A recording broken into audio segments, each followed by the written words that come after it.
musalliyan wa musalliman amma ba'du. Posdek prorawu posdulur hadirin jamaah subuh hadani Allah wa iyyakum wa nafa'ana bihi wa bi ulumihi wa amaddana bi asrarihi wa a'adda alaina min barakatihi fid dharain amin. Rabbi shrah li sadri wa yassir li amri wa hlul 'uqdatam min lisani yafqahu qawli. Pada pagi hari ini kita melanjutkan sesi atau pendidikan pelajaran sebelum-sebelumnya. Sekarang akan membicarakan tentang bagaimana mengupas kalimat syahadat, syahadatain, dua kalimat syahadat. Itu pertama yang akan syahadat tauhid dan yang kedua namanya syahadat rasul. Sebisa mungkin mudah-mudahan kita berada di dalam petunjuk dan bimbingan Allah Subhanahu wa ta'ala.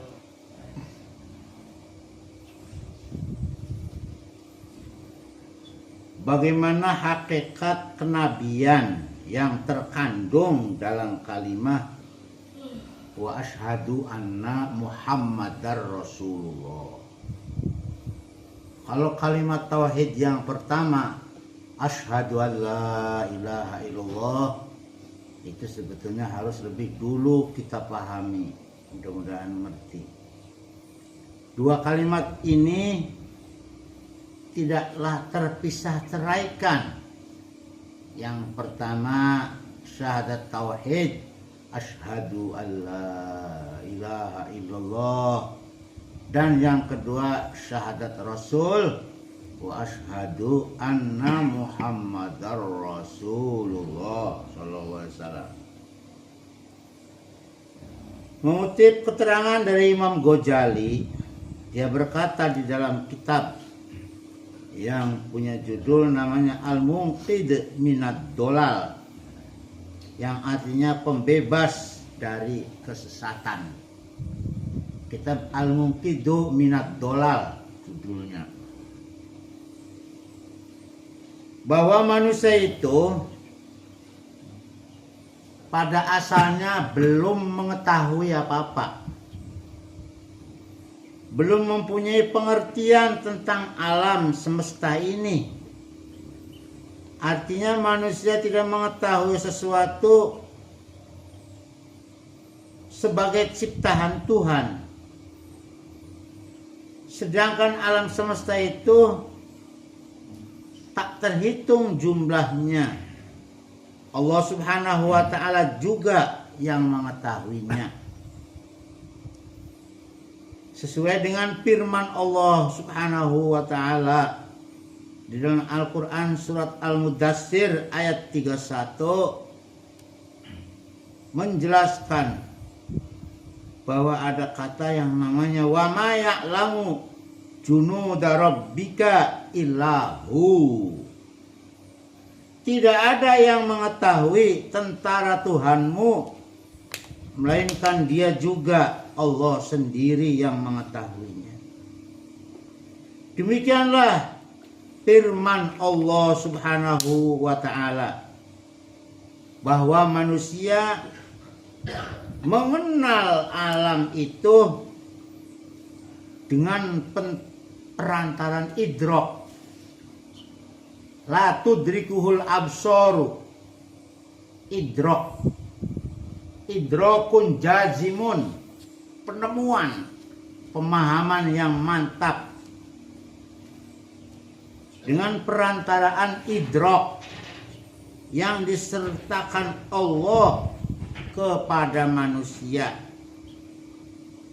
Tiap idrok merupakan alat untuk mengenal suatu alam di antara macam-macam alam yang ada. Mula-mula manusia memperoleh alat perasa tubuh untuk mengenal alam yang panas, alam yang dingin, ada yang basah, ada yang kering, ada yang lemah, ada yang kasar, dan lain-lain. Perasaan tubuh itu tak dapat mencapai alam warna atau suara yang baginya seakan-akan tidak ada kemudian, yang seakan-akan tidak ada.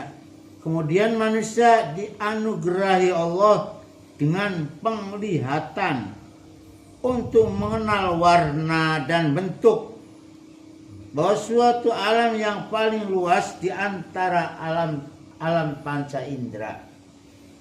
Setelah itu Allah Subhanahu wa ta'ala mengaruniainya pendengaran untuk mengenal alam suara. Lalu manusia dilengkapi juga nalar perasa yang bernama lidah. Demikianlah sehingga dia atau manusia bisa jauh melampaui batas panca indera berupa kekuatan pertimbangan. Setelah lebih kurang berumur 7 tahun, manusia itu dapat mengenal sesuatu jauh daripada panca inderanya. Sehingga kalau berlanjut, pengetahuan manusia akan naik ke tingkat yang lebih tinggi, tempat di mana karunia Allah Subhanahu wa ta'ala meletakkan kepada manusia dengan alat panca indera yang hebat yang namanya akal. Sehingga dengan akal jadi mengetahui manusia tentang hukum akli. Ada hukum wajib, ada hukum jaiz, ada yang mustahil. Mengenallah makna-makna lain yang ada pada sifat-sifat atau taraf-taraf sebelumnya. Ada pula tingkat yang lebih tinggi lagi, yaitu bagi manusia yang baru terbuka matanya dengan cahaya atau nur untuk melihat alam yang gaib, beriman dengan yang gaib. Akal tak dapat sampai ke dalam yang gaib, sebagaimana orang yang masih anak-anak yang belum tamyiz, yang masih usianya belum sempurna. Maka pertimbangan belum sampai untuk mengenyam atau memahami, meyakini perkara yang menyenangkan dan gaib. Beriman dengan yang gaib, akal tak dapat sampai ke alam yang gaib. Sebagaimana seorang anak yang tamyiz, pertimbangannya belum sampai kepada alam yang akal, ditemukan idrok dengan akal, sedangkan panca indera tak dapat mencapai alam tamyiz. Tuan-tuan hadirin jamaah posdulur yang berbahagia, anak yang baru sampai di tingkat tamyiz akan mengenal alam yang dikenal oleh akal. Orang yang hanya berakal tak dapat mengenal sampai kepadanya, seakan-akan belum berwujud baginya, dikiranya tidak ada.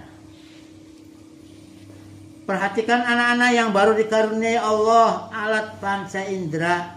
Dia hanya dapat mengatakan air itu panas dan air itu dingin.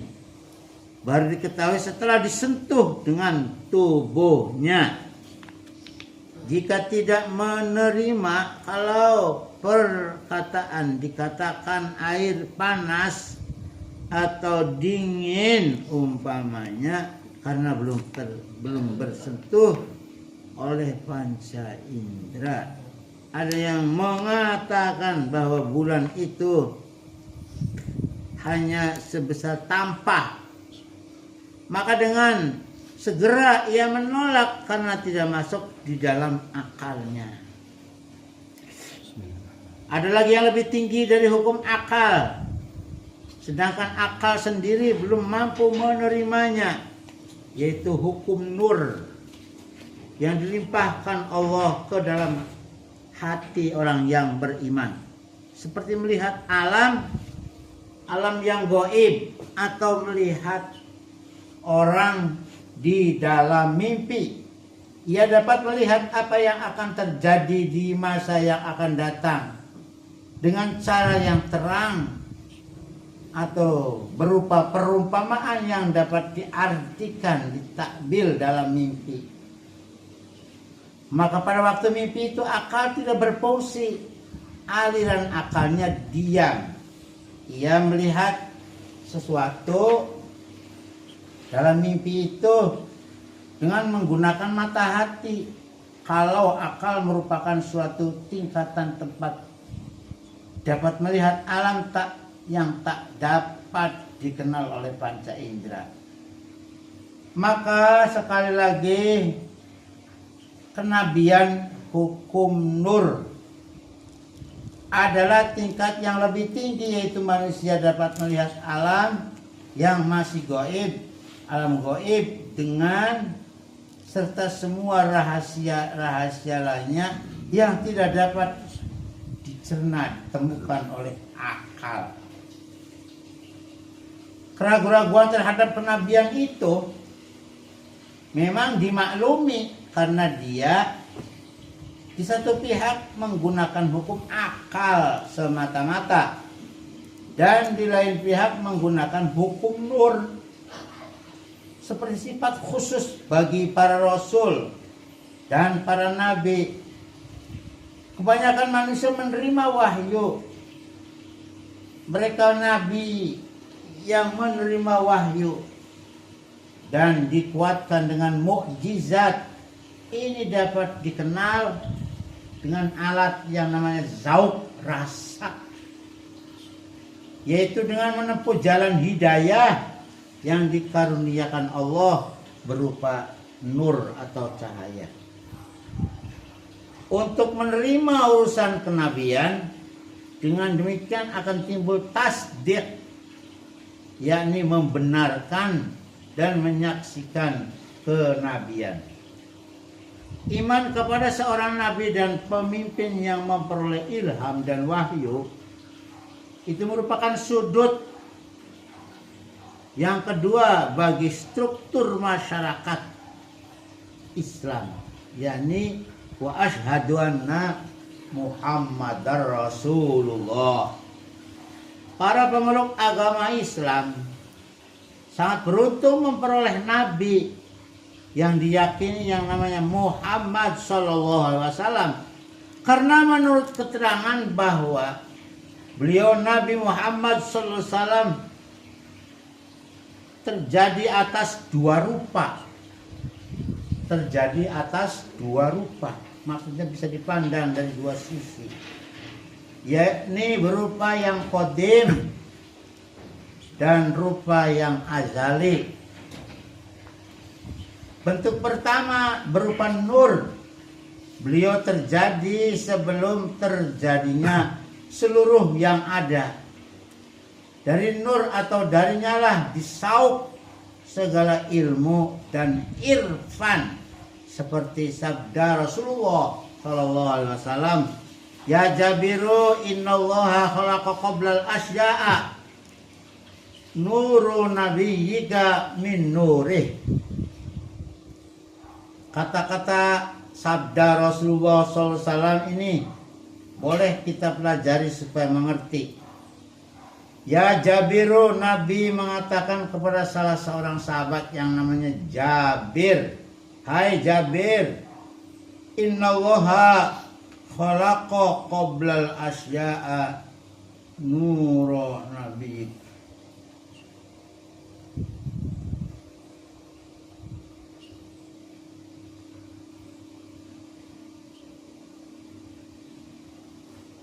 Hai Jabir, sesungguhnya Allah Subhanahu wa ta'ala telah menjadikan ia lebih dahulu daripada segala sesuatu. Apa itu?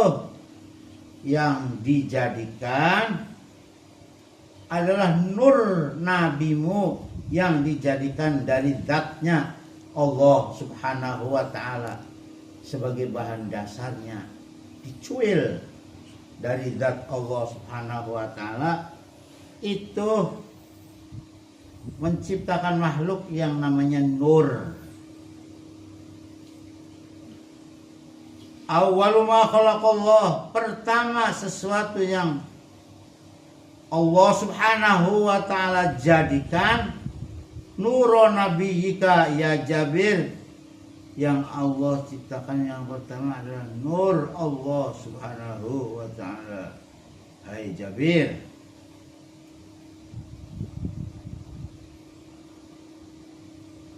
Maka dijadikanlah dari nur itu segala sesuatu, sedangkan engkau, hai Jabir, sebagian kecil dari sesuatu itu.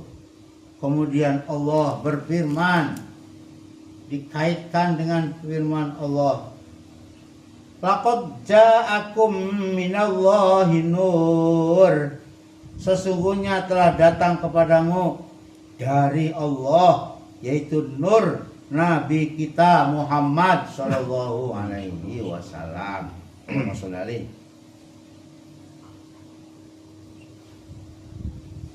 Adapun bentuk kedua berupa utusan Allah sebagai manusia, sebagai seorang rasul dan nabi yang diutus oleh Allah subhanahu wa ta'ala. Rupa sebagai manusia itu tentu mengalami proses kemanusiaan, yaitu mengalami masa pernah dilahirkan, pernah diasuh, pernah sakit, termasuk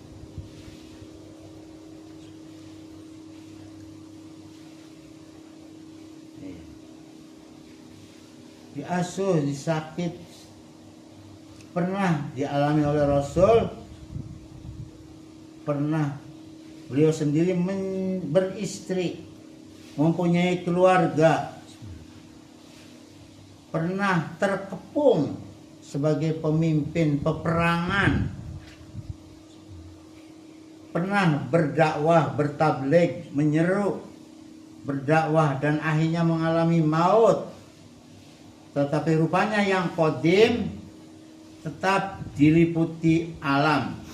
Nur yang qadim itulah diambil sebagai nur untuk menciptakan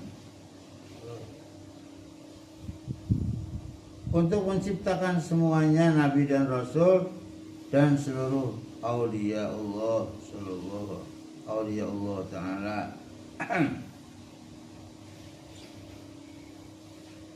Cahaya kenabian dari nurnya Nabi Muhammad itulah yang nyata pada mereka.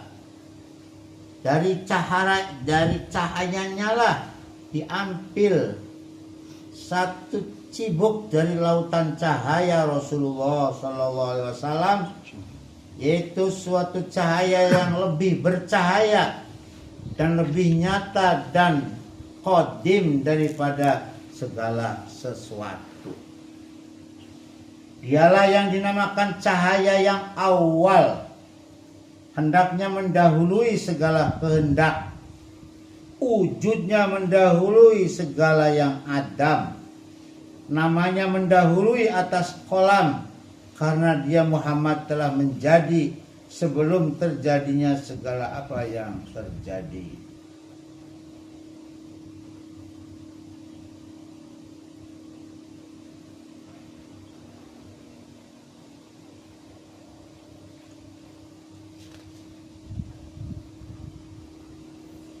Semua yang diketahui itu sebetulnya merupakan satu tetes saja dari lautan ilmunya.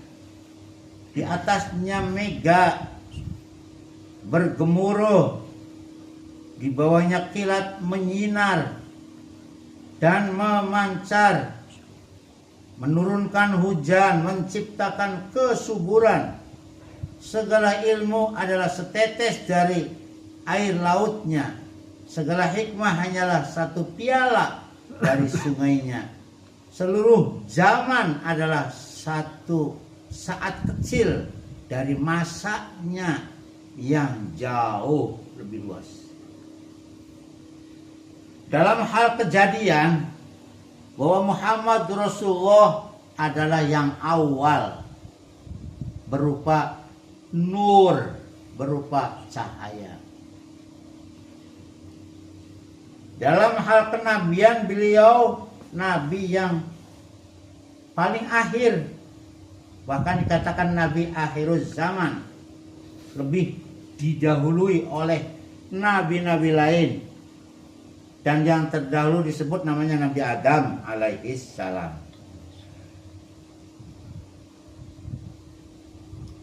Ditengok dari hal kenabian terakhir, tapi dari segi hakikat Muhammad adalah yang paling awal, yang masih dalam berbentuk nur.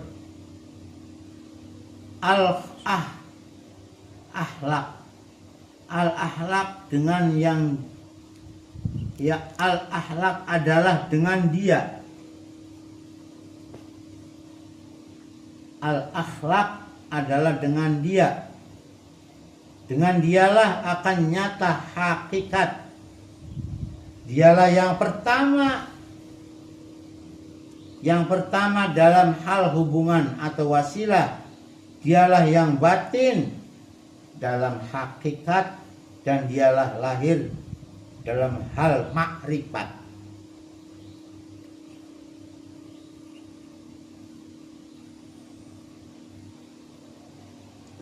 Tuan-tuan jamaah yang berbahagia, alhasil Nur Muhammad itulah pusat kesatuan alam dan pusat kesatuan nubuah segala nabi, dan nabi-nabi itu adalah bagian kecil saja dari nurnya Muhammad, Nur Muhammad Rasulullah Sallallahu Alaihi Wasallam. Segala macam ilmu, hikmah dan nubuah adalah pancaran belaka dari sinar nurnya Nabi Muhammad Sallallahu Alaihi Wasallam yang paling pertama, sebelum ada wujud makhluk-makhluk yang lain. Cahaya hati itu memang lebih terang daripada cahaya akal. Manusia yang sempurna imannya adalah manusia yang telah mencapai tingkat yang lebih tinggi daripada tingkat akal. Cahaya akalnya diperkuat dan dipimpin dengan cahaya hidayah. Seperti firman Allah di dalam Al-Quran, nurun ala nur, cahaya di atas cahaya, yakni cahaya akal diperkuat dengan cahaya nur hidayah Allah Subhanahu wa ta'ala. Akal yang tidak disertai hidayah itu tidak sanggup mentasdikkan yang gaib. Ia hanya terbatas pada perkara yang lahiriah saja. Hanya dapat menguasai benda-benda yang didohirkan dan dinyatakan oleh Allah Subhanahu wa ta'ala. Hanya sebatas sampai ke situ. Hanya dapat melihat hidup yang sekarang, tetap tidak dapat melihat suatu kehidupan yang lebih kekal di alam yang gaib, yaitu alam akhirat. Memang benar bahwa manusia itu mempunyai kelebihan dibandingkan dengan makhluk yang lain, karena adanya Allah menciptakan untuk manusia apa yang namanya akal. Tetapi dengan akal saja manusia belum dapat berbuat ijtihad, belum dapat berbuat ittisal, pertalian kepada yang Maha Menciptakan,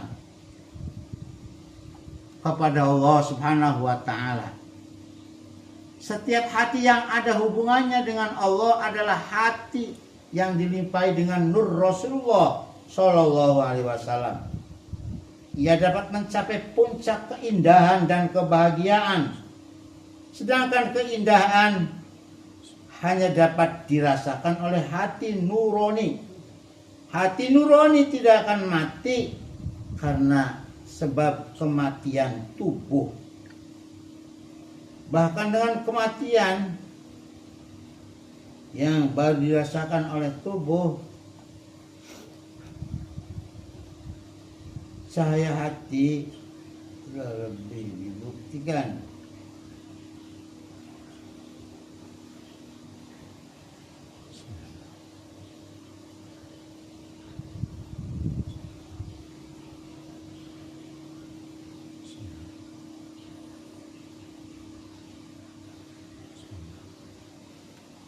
Apabila biarpun gelap alam sekeliling, gelap tidak terlihat, cahaya hidayat di jiwa kita, asalkan wajah Allah tidak berpaling menuju hakikat Allah pencipta, itu harus ngerti kronologinya. Apabila kita memperhatikan kitab suci Al-Quran, di sana terdapat ayat yang menyebutkan tentang nasib manusia. Ada kalanya manusia nasibnya seperti binatang. Itulah manusia yang bertelinga tetapi tak dapat berfungsi untuk mendengar dengan baik. Bermata tak melihat yang baik. Berhati tetapi hatinya beku, tak dapat memandang iktibar kebesaran Allah. Mereka dikatakan oleh Allah seperti binatang, bahkan lebih jahat daripada binatang. Ulaika kal an'am balhum adol. Sebaliknya ada pula nasib manusia yang lebih mulia sebagai khalifatullah. Selaku perwakilan Allah, hidupnya selalu dikasihi oleh Allah Subhanahu wa ta'ala karena ia mempertahankan hujjatullah, menjadi manusia yang menerima tajalli Allah Subhanahu wa ta'ala.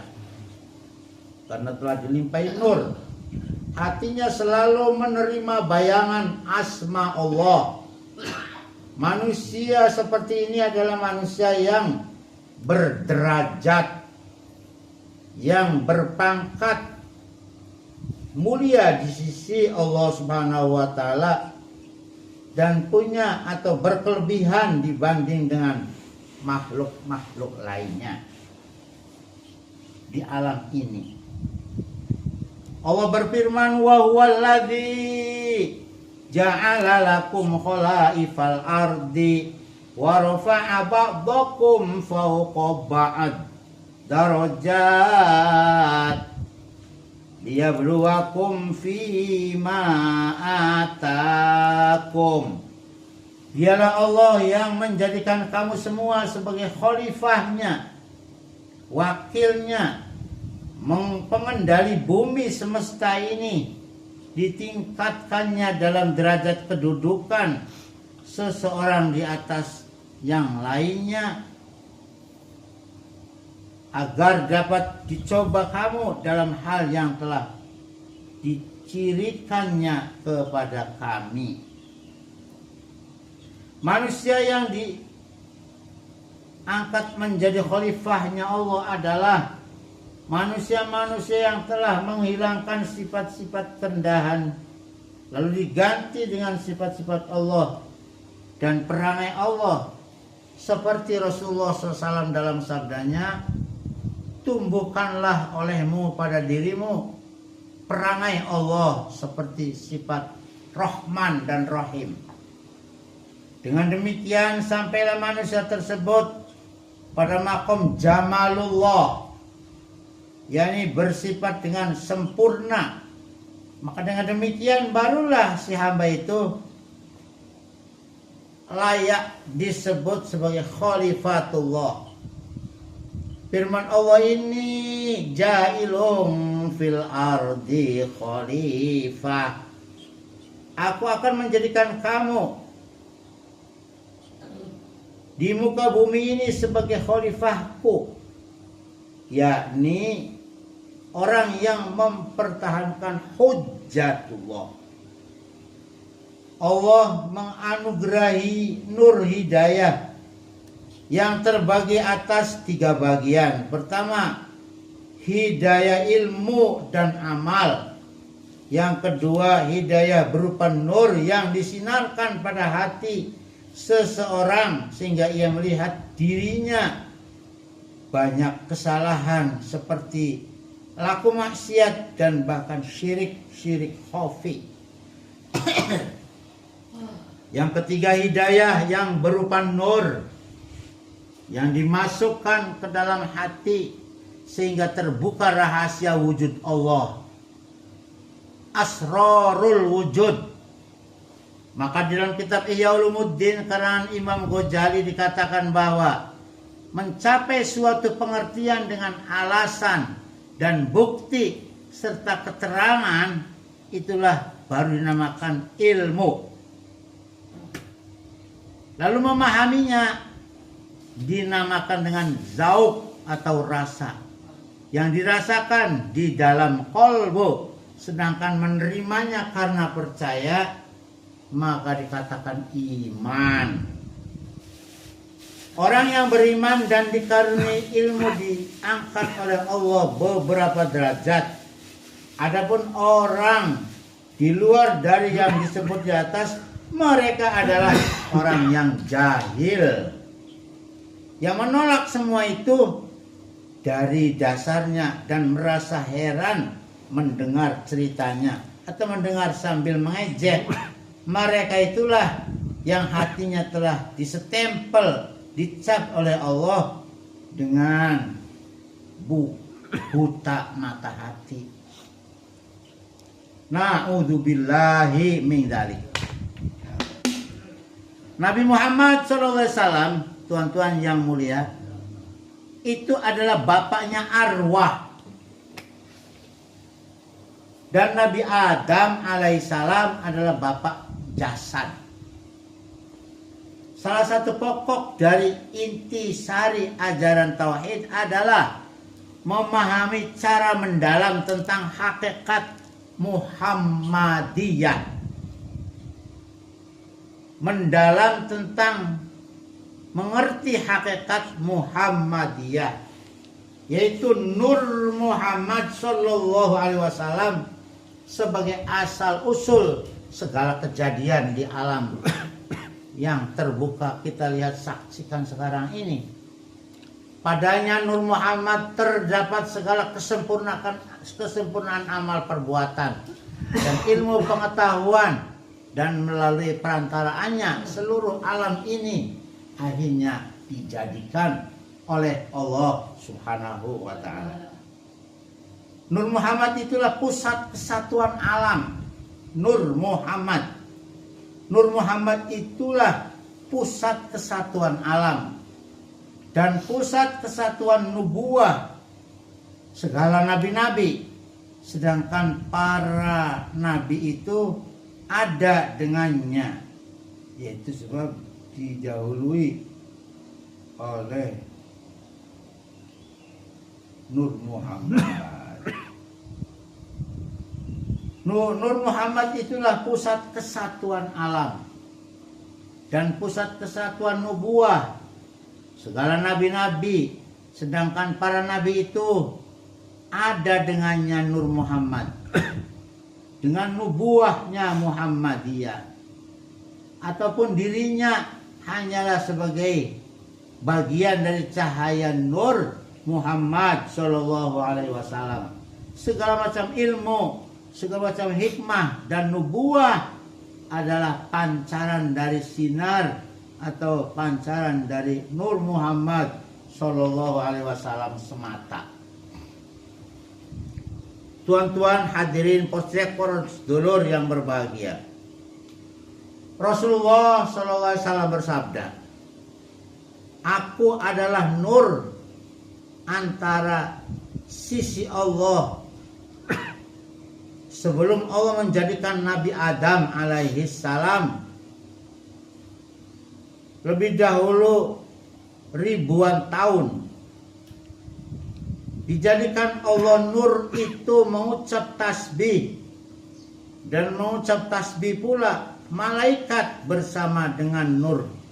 Tatkala Allah menjadikan Nabi Adam alaihissalam, dilimpahkanlah nur Muhammad itu ke dalam lembaga Adam, dan seluruh nur itu ke dalam jiwa Adam di muka bumi. Kemudian nur Muhammad dihantarkan dalam jiwa Nuh alaihissalam dalam kapal yang diterpa badai, dan didatangkan pada jiwa Nabi Ibrahim alaihissalam ketika beliau dijatuhkan ke dalam bara api yang sangat panas. Kemudian terus-menerus aku atau nur dilimpahkan pada jiwa-jiwa yang kusuci, sehingga aku didohirkan Allah di antara ayah ibu kita dalam keadaan yang dikatakan masih suci.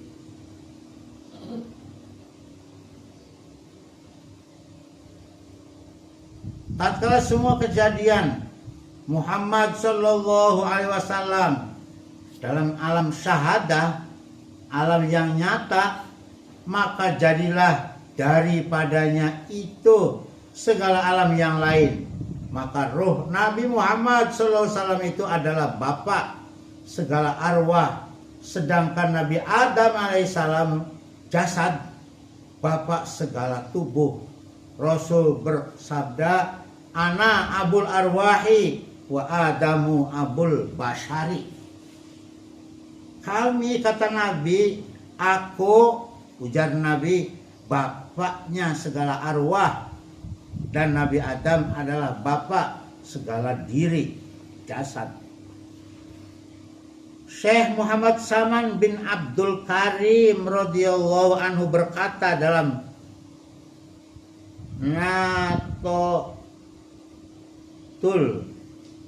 Nafqatul Muhammadiyah,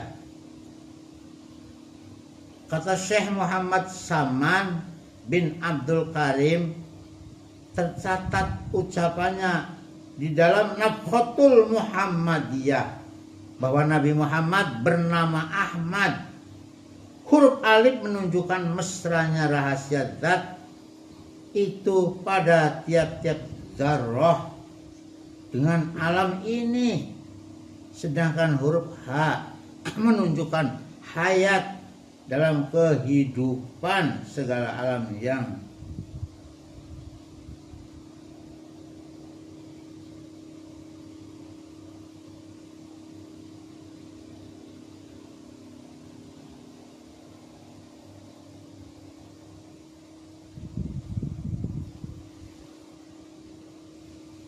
tuan-tuan pos dulur yang berbahagia.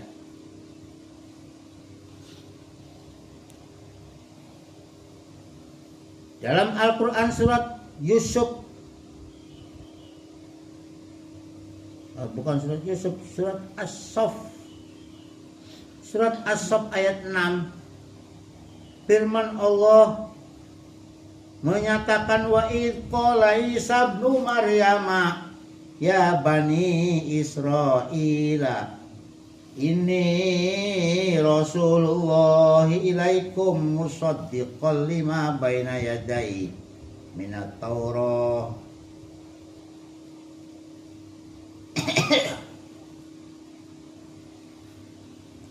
wa mubasyiran bi rasulin ya'ti min ba'di ismuhu Ahmad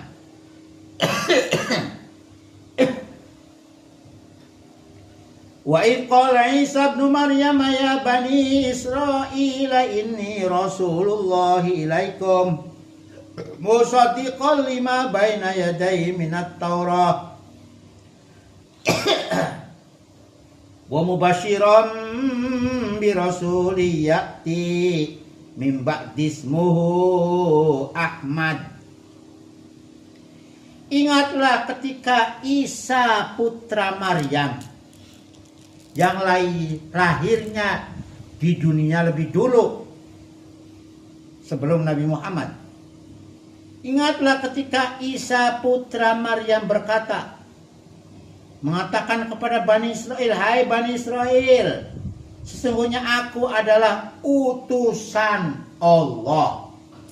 Al-Quran menjelaskan bahwa pengakuan pribadi Nabi Isa, ini Rasulullah ilaikum, aku adalah utusan Allah untuk kamu sekalian.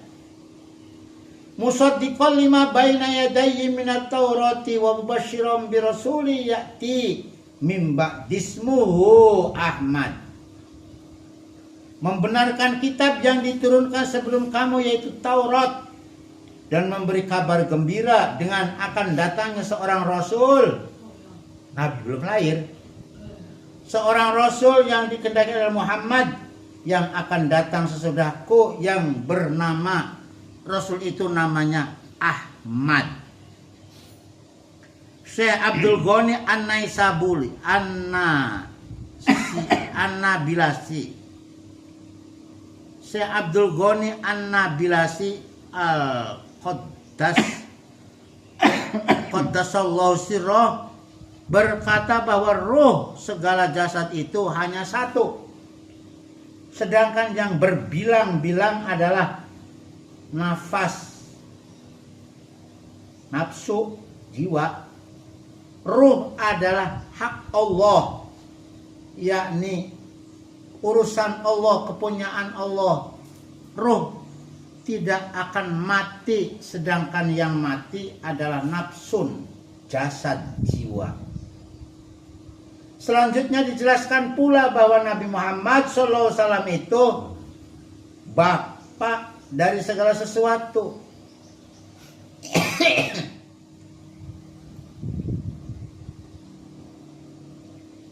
Dan hayat kehidupan kedua. Selanjutnya dijelaskan pula bahwa Nabi Muhammad SAW itu bapak dari segala sesuatu, segala asya yang hidup, yang hayat kehidupannya, yang kehidupan kedua. Karena ia berupa asal dari kejadian segala alam. Semuanya ini, maka mesralah ia pada sekalian alam seperti mesranya air dengan tumbuh-tumbuhan. Tuan-tuan yang mulia, kebesaran Nabi Muhammad SAW serta ketinggiannya bukan hanya dari bentuk jasmani dan bukan pula oleh ketajaman akalnya, tetapi beliau dijadikan oleh Allah dari nur zatnya Allah Ta'ala. Oleh sebab itu kedatangan beliau adalah kedatangan seseorang yang lebih tinggi daripada tingkat akal, lebih mulia daripada segala makhluk, baik jin maupun malaikat. Seorang orientalis Prancis bernama Dinet, namanya Dinet, yang kemudian masuk Islam dengan menukar nama Nasiruddin, asalnya Dinet, dengan tegas mengatakan bahwa semangat besar yang telah dibawa oleh Nabi Muhammad SAW itu tidak akan dapat diterka dari luar saja, tidak bisa diterka dari luar saja, melainkan harus dimasuki lebih dahulu, sehingga semangat itu berdiri dalam jiwa kita secara mendalam. Muhammad harus berkuasa dalam dada manusia, barulah ia menjadi pengikut Rasulullah yang sempurna, yang mencapai tingkat yang lebih tinggi daripada tingkat akal. Ini sudah mulai memasuki paham Muhammad Rasulullah Sallallahu Alaihi Wasallam. Jadi ruhnya Nabi Muhammad diambil dari zat Allah Subhanahu wa Ta'ala.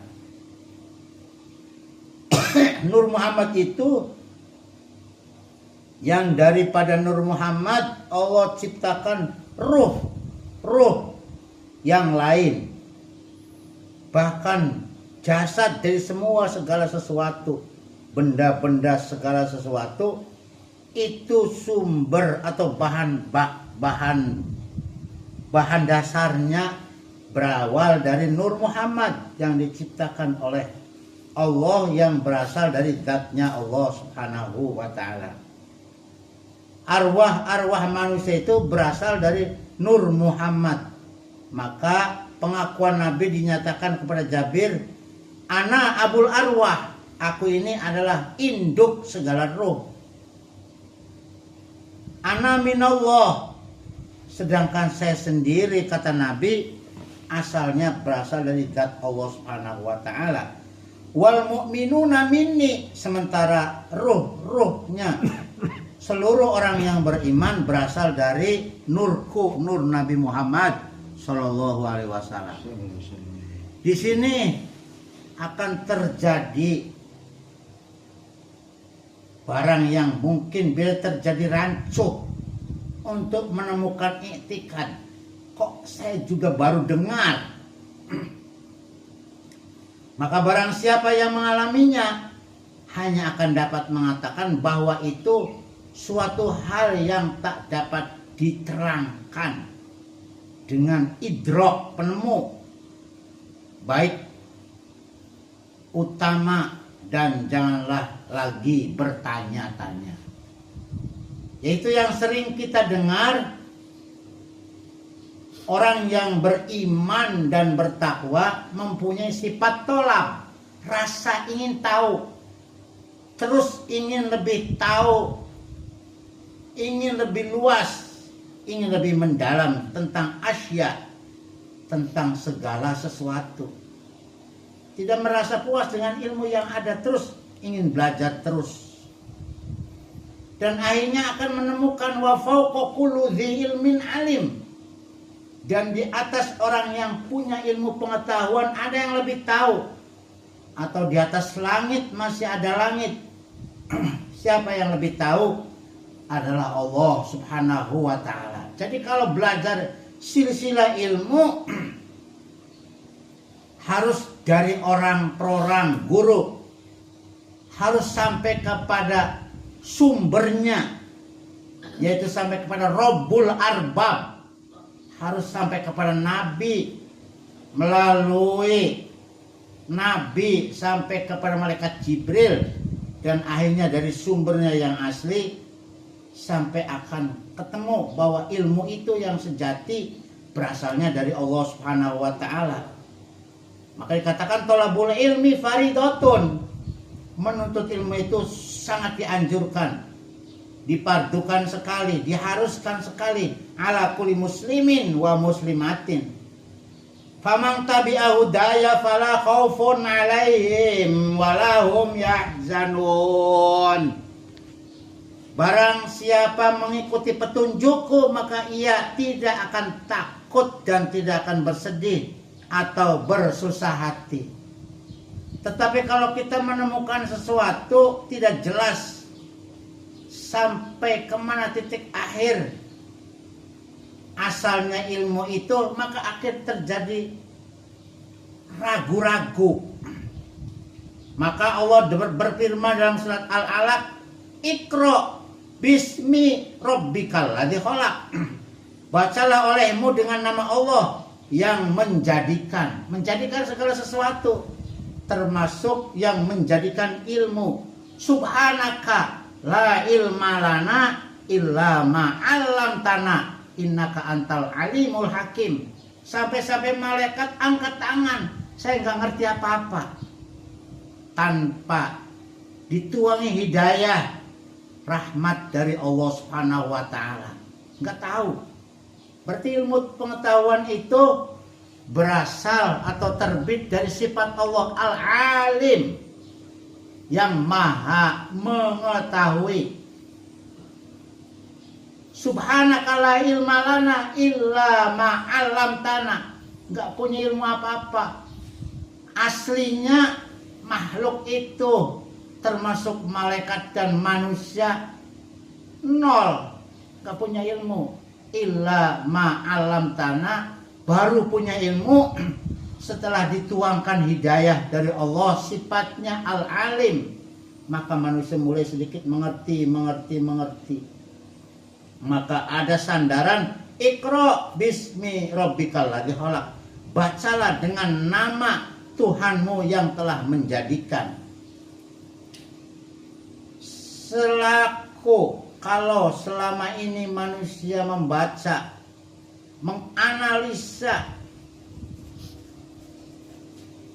benda-benda itu dengan yang lain dari Allah,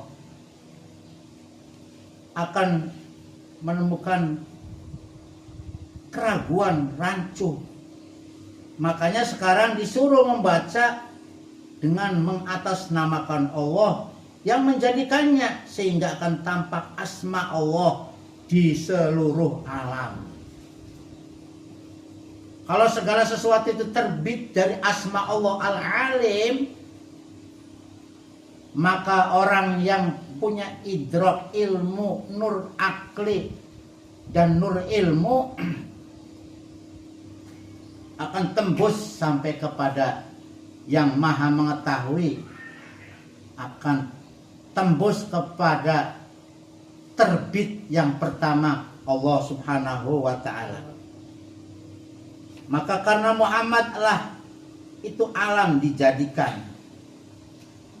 Laulaka, kalau sekiranya bukan karena kamu, lama yaktine tidak, kholaktu aku jadikan, firman Allah, al-aflaka, alam semesta cakrawala. Seperti kita ketahui bahwa sebelum Allah menjadikan alam dan makhluk, lebih dahulu Allah menjadikan nur. Banyak hadis sahih yang menyatakan tentang lebih dulu nur daripada alam semesta diciptakan. Innallaha khalaqar ruhan nabi min dzatihi. Sesungguhnya Allah subhanahu wa ta'ala menjadikan ruh Nabi Muhammad dari zatnya Allah subhanahu wa ta'ala. Wa khalaqal alama, dan Allah menciptakan alam bi asri min nuri Muhammadin, dengan atau dari sir nur Muhammad sallallahu alaihi wasallam. Rahasia Allah. Sesungguhnya Allah Ta'ala telah menjadikan ruh Nabi Muhammad sallallahu alaihi wasallam dari zatnya Allah, dan Allah menjadikan alam semesta itu dari sirnya nur Muhammad. Dan sabda beliau, hai Jabir, sesungguhnya Allah Ta'ala telah menjadikan nur nabimu lebih dahulu dari segala sesuatu minal asya. Maka dengan hadis tersebut dapat dipahami bahwa kita yang punya Nabi Muhammad SAW itu sejatinya dijadikan dari nur zatnya Allah subhanahu wa ta'ala. Dari sanalah disauk segala ilmu irfan dan wujud, sumbernya wujud dari situ. Laqad ja'akum minallahi nurun, teman-teman wis tekani sira kabeh, datang dari sisi Allah subhanahu wa ta'ala yang namanya nur. Nur di sini yang dikehendaki adalah nur Nabi kita Muhammad sallallahu alaihi wasallam. Makanya pantas kalau syahadat Rasul itu tidak bisa dipisah ceraikan dengan syahadat tauhid. Asyhadu an la ilaha illallah wa asyhadu anna Muhammadar Rasulullah. Tidak sempurna orang menyatakan Islam kalau hanya sepotong mengikrarkan asyhadu an la ilaha illallah saja. Harus disempurnakan dengan menggunakan sir yang namanya wa asyhadu anna Muhammadar Rasulullah sallallahu alaihi wasallam. Jadi rantai-rantai silsilah berguru atau berkeyakinan itu harus sampai ke sana. Wa nutqu bi syahadataini tubira li sihhatil imani mimman qaddara. Wa nutqu utai mengucapkan bisyahadataini dengan dua kalimat syahadat, syahadat tauhid dan syahadat rasul, asyhadu an la ilaha illallah wa asyhadu anna muhammadur rasulullah wa asyhadu anna muhammadar rasulullah, iku uktubiro, dinyatakan sebagai bukti pengesahan lisihhatil imani, sebagai bukti sahnya iman, mimang qadara, bagi orang yang sudah mengikrarkan dua kalimat tersebut. Jadi gerbang kita memasuki keimanan, pengakuan itu setelah melalui gerbang atau gaun, dua pintu, gaun pintu syahadat tauhid dan syahadat rasul, tidak bisa dipisah ceraikan. Beliaulah yang mula-mula menyatakan bahwa sesungguhnya kejadian alam ini pada mulanya dari hakikat Muhammad atau Nur Muhammad sebagai asal dari segala kejadian, baik yang masih samar seperti bentuk ruh maupun yang nyata sudah berbentuk jasad. Maka Nabi Muhammad itu terjadinya atas dua rupa. Pertama, rupa yang qadim, beliau terjadi telah sebelum menjadi atau terjadinya segala yang ada. Darinya disaup segala ilmu dan irfan. Irfan itu puncak ketinggian ilmu. Yang kedua, beliau dirupakan dengan rupa manusia sebagai rasul, seorang nabi yang diutus oleh Allah, yang pernah lahir, makan, minum, buang air, punya istri, punya anak dan mati. Wujud yang kedua sebagai basyariah. Muhammadun basyarullah kal basyari, bal huwa kal yaquti bainal hajari. Untuk meningkatkan kerinduan dan kecintaan kita kepada Rasulullah SAW, marilah kita perhatikan sebuah ayat Al-Quran yang menyangkut masalah terdahulunya nur daripada sekalian alam ini. Innama amruhu idza arada syai'an ayyaqula lahu kun fayakun. Sesungguhnya apabila Allah menghendaki terjadinya sesuatu, Allah hanya berkata kepadanya, mengatakan kepada nur itu, Nur Muhammad itu, kun fayakun, jadilah, maka terjadilah ia, akan terjadilah yang dikehendaki oleh Allah Subhanahu wa taala. Jadi Allah mengatakan kun itu ada, yaitu Muhammad sebagai induk dari segala kejadian. Tuan-tuan yang dimuliakan Allah Subhanahu wa taala, secercah ilmu, sepelik pengetahuan tentang Nur Muhammad asal dari segala kejadian, sedikit demi sedikit kita akan menyentuh tentang tauhid kita, tauhid wa asyhadu anna Muhammadar Rasulullah SAW, yang selama ini kita baru mengucapkannya saja, sedangkan ittisal hatinya belum nyambung, belum sampai ke sana. Mudah-mudahan dengan kita belajar, dengan kita mempunyai sifat ingin lebih tahu, ingin lebih luas, ingin lebih mendalam, mudah-mudahan kita akan bertemu dengan satu titik awal dari kejadian yang sebetulnya asalnya semua dari Allah Subhanahu wa taala. Kurang dan lebihnya mohon maaf. Wabillahi taufik wal hidayah, semoga bermanfaat. Wassalamualaikum warahmatullahi wabarakatuh. Subhanakallahumma wa bihamdika asyhadu an la ilaha illa anta astaghfiruka wa atubu ilaik. Assalamualaikum.